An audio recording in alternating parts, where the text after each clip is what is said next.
Do you know about the bloop, one of the ocean's greatest mysteries?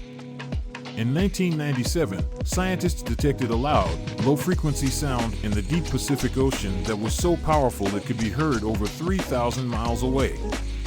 Nicknamed the bloop, the sound led to wild theories, with some thinking it came from a massive, unknown sea creature. However, researchers now believe it was likely caused by the movement of icebergs. Still, the bloop reminds us just how much of the ocean remains unexplored. Could there be other mysterious sounds waiting to be discovered?